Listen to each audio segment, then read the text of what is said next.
사실 솔직히 말씀드리면 석양의 유언 같은 느낌은 뭔지 잘 모르겠어요. 이 와인을 제가 지금 이제 12사도를 구하겠다고 거의 공표를 하고 시작을 했잖아요. 제가 이런 와인을 마셔봤어요. 이런 말씀을 해주시는데 정말 감사하게도 11사도 맛없다라는 말을 되게 많이 DM으로 보내셔가지고.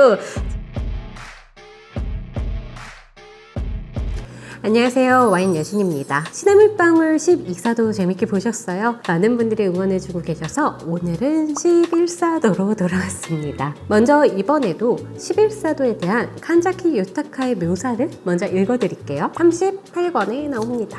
이 와인에는 바람이 분다. 정렬을 찾아서 극당을 밟았을 때 나는 알았다. 석양을 아로새긴 이 와인을 글라스에 따랐을 때 나에게는 갖가지 색의 바람이 보였다. 대지의 한없는 풍요로움을 멀찍이 떨어진 공중에서 내려다볼 때 언젠가 나에게 찾아올 영별의 시간을 생각하지 않을 수 없었다. 그때 떠오르는 것은 온 가족이 모여있던 행복한 한때다. 만나고 함께 살고 아파하고 서로 사랑하고 오래오래 누려왔던 날들이 바람과 함께 멀어져 가는 것을 바라보며 나는 서 있다. 그리고 비로소 깨닫는다. 이별이야말로 모든 것의 시작임을. 인생을 회고할 때 거기에는 사랑하기에 하는 결별이 있다. 결코 돌아보지 않는 뒷모습을 언제까지나 바라볼 수 있는 나의 강함, 다정함, 이해. 무에서 다시 한번 시작할 수 있는 것을 향한 정열과 기대.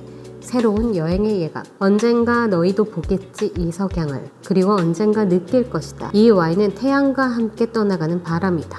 여기까지인데요. 핵심적인 이야기는 석양의 유언, 그리고 핵심적인 키워드는 석양과 바람이죠. 왠지 모르게 좀 이 묘사에서 씁쓸한 느낌이 들어요. 제가 지금 역순으로 가고 있잖아요. 그래서 그런지 모르겠지만 인생의 후반부 같은 느낌도 좀 들죠. 그래서 이 두 주인공은 이 묘사에서 아버지란 존재를 떠올리게 됩니다. 이 묘사를 듣고 두 주인공은 모두 배경은 스페인일 거라고 생각합니다. 그래서 스페인의 다양한 산지, 생산자, 그리고 생소할 수 있는 스페인의 토착 품종들을 향해 탐험을 시작하게 되는데요. 결과적으로 가져온 두 와인이 이 부분이 좀 재밌는데요. 사실 나머지 사도들은 대부분 산지와 품종이 겹치고 심지어 몇몇 사도는 와인까지 똑같고 빈티지만 다른 경우가 있었거든요. 그런데 이번에 둘 다 프리오라스의 와인을 가져오긴 하지만 주인공인 시즈쿠는 가르나차, 그러니까 우리가 흔히 말하는 그르나슈 100%로 만든 와인을 가져오고 이세는 정답인 바로 이 와인을 가져옵니다.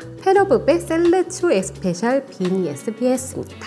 처음 보시는 분들이 많이 계시죠? 저한테도 쇼츠에서 말씀드렸지만 상당히 생소한 와인이었는데요. 이 와인은 프리오라스에서 만듭니다. 프리오라스라는 생산지가 좀 생소하신가요? 우리가 스페인을 하면 보통 리오아를 대표적인 생산지로 생각하시죠? 그리고 품종 역시 리오아에서 주로 재배하는 템브라니오를 주로 생각하시잖아요. 그런데 이 프리오라스도 굉장히 역사가 긴 생산지입니다. 이 프리오라스는 굉장히 오래전에 프랑스 수도원이 이사를 왔거든요. 그러면서 프랑스에 잘 만들어진 양조 기술이 들어왔고, 그래서 고품질의 와인을 생산하다가 와인 역사상 가장 끔찍했던 사건인 필록세라로 인해 거의 와인이 전멸을 하게 돼요. 근데 그 역사가 꽤 길었습니다. 그런데 1980년대 후반에 이 지역에 천재적인 와인 생산자들, 그 중에서도 젊고 혁신적인 와인 생산자들이 모이기 시작합니다. 대표적인 게 알바로 팔라시오스인데요. 약간 고목이 있는 와인 산지를 찾아다녔다고 해요. 그러다가 이렇게 버려져 있는 프리오라스에 굉장히 오래된 나무들이 있는 걸 발견하게 되죠. 그는 이곳에서 와인을 만들기 시작했고 90년대부터 평론가들에게 엄청난 점수를 받으며 프리오라스 스페인에서 리오와 다음으로 DOCA를 받아내는 그런 지역이 됩니다. 그런 의미에서 스페인,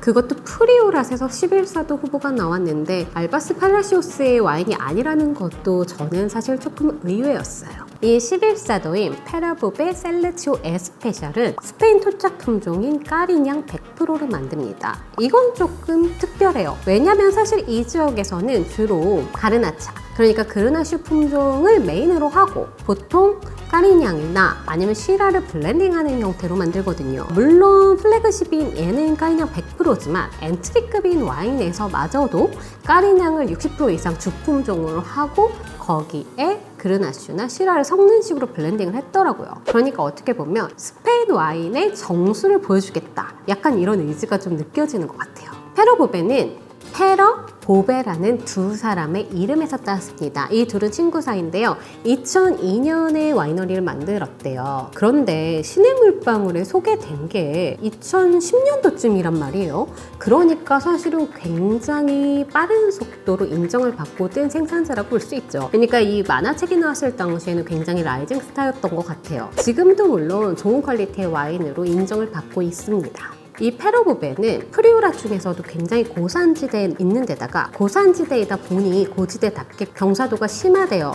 그러다 보니 기계 수확은 꿈도 꿀 수 없고 이걸 다 손수확으로 한다고 하거든요. 그러니 낮은 가격의 와인이 나오기가 좀 힘들겠죠. 그래서 여러분들이 흔히 스페인 와인 하면 조금 저가의 와인을 생각하실 수 있지만 이 와인은 지금 20만 원대 정도거든요.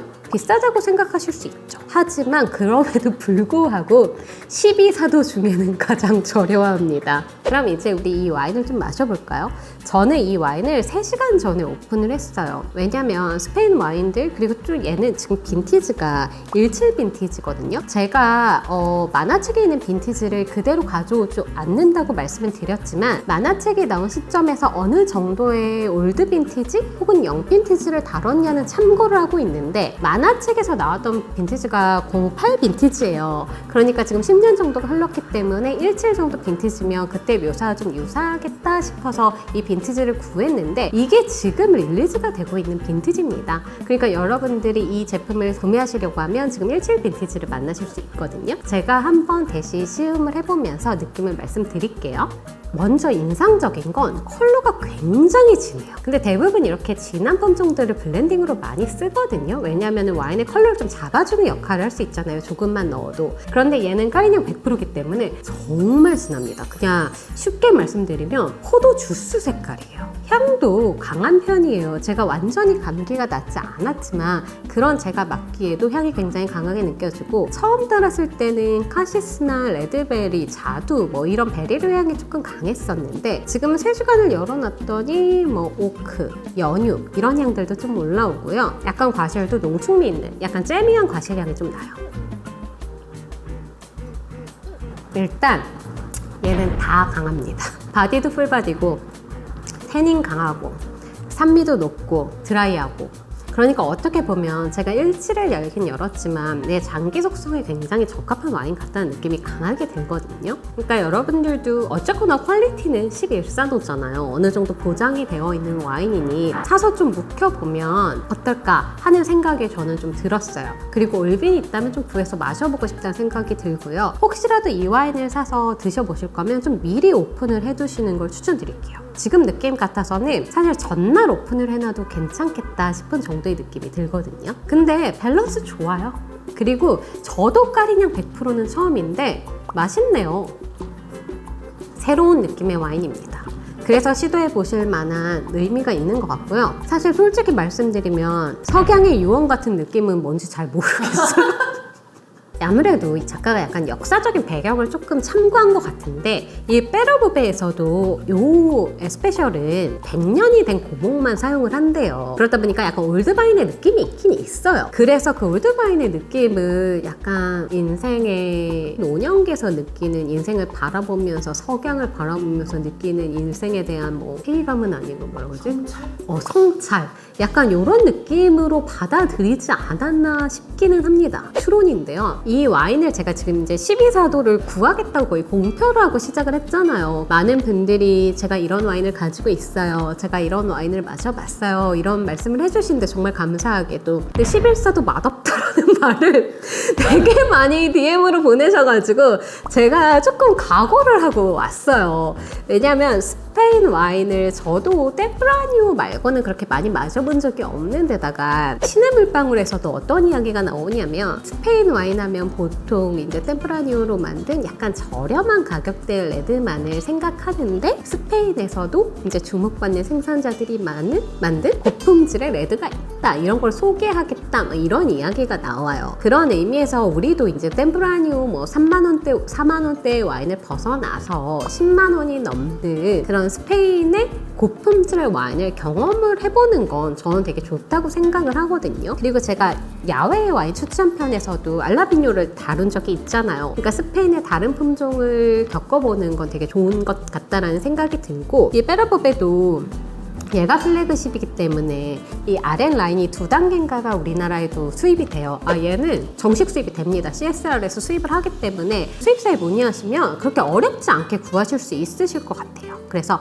이 아랫단계 와인들을 구매해 보시면 까비냥이라는 게 이런 느낌의 스페인 품종이구나 라는 걸 느끼실 수 있고, 또 와인의 약간 묘미 중에 하나가 그런 거잖아요. 같은 품종의 나무인데 어떤 지형에 심었는지에 따라 전혀 다른 와인이 되잖아요. 스페인 특히 프리오랏의 대표 품종인 가르나차 같은 경우도 론의 그르나슈랑 비교를 하면서 드시면 조금 재밌는 비교가 되지 않을까 하는 생각이 들어요. 오늘은 여기까지입니다. 여러분들이 이 11사도도 재밌게 보셨다면 좋아요, 댓글, 구독 많이 해주시고요. 그렇다면 저는 다음 달에 11사도보다 더 기대된 10사도로 돌아오겠습니다. 안녕! 시네물방울 12사도 진짜 다 구하실 수 있을 것 같아요? 지금 보니까 1사도 빼고는 어느 정도 윤곽이 나왔거든요. 1사도가 윤곽이 안 나와요. 되게 신기로해요. 1사도와 11사도의 난이도를 비교한다면? 난이도는 모르겠는데 가격이 한 50배 정도 40배 정도 차이 나는 것 같던데, 난이도도 40배 정도 나겠죠? 근데 여러분들이 계속 응원해 주신다면 1사도 10달러잖아요. 그때까지 제가 어떻게든 구할 수 있지 않을까요? 많은 응원 부탁드려요. 근데 저는 좀 충격적인 맛이었어요. 처음 처음에 먹어보는 거라? 먹었을 때 옛날에 유행하던 홍초 같았어요. 그게 얘 약간 감초 아로마도 있어요. 사실 감초 아로마도 있고 거기다가 산미가 높다 보니까 그게 약간 복합적으로 해서 홍초 같은 느낌이 나지 않았나 하는 느낌이 드는데, 전 약간 진짜 얘 충분히 열어놓고, 저는 사실 많이 열었다고 생각했는데도 더 많이 열어놓고 울빈 와인도 좀 구해보고 해서 그런 느낌이 들어요. 아까 말씀 안 드렸는데 이게 스페인 와인이 이번에 보니까 품종도 진짜 다양하고 고가의 와인들도 되게 많이 나오고 그렇더라고요. 스페인 고가 와인 하면 생각하는 거 대표적인 거 우리 두 개 있잖아요. 핑구스랑 우니꼬. 핑구스는 마셔봤고 우니꼬는 못 마셔봤거든요. 저도 이게 우리가 약간 스페인의 와인에 100만 원이 넘는 돈을 쓰는 거에 대해서 망설여지는 그런 게 좀 있는 것 같아요. 그래서 제가 안 마셔봤는데 이건 역시 여러분들이 댓글로 100만 원이 넘는 스페인 와인 여신이 대신 마셔라 막 이렇게 달아주시면 그것도 제가 한번 스페인 와인 편으로 달아볼 생각이 있습니다.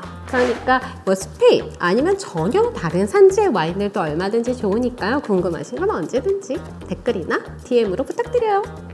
안녕.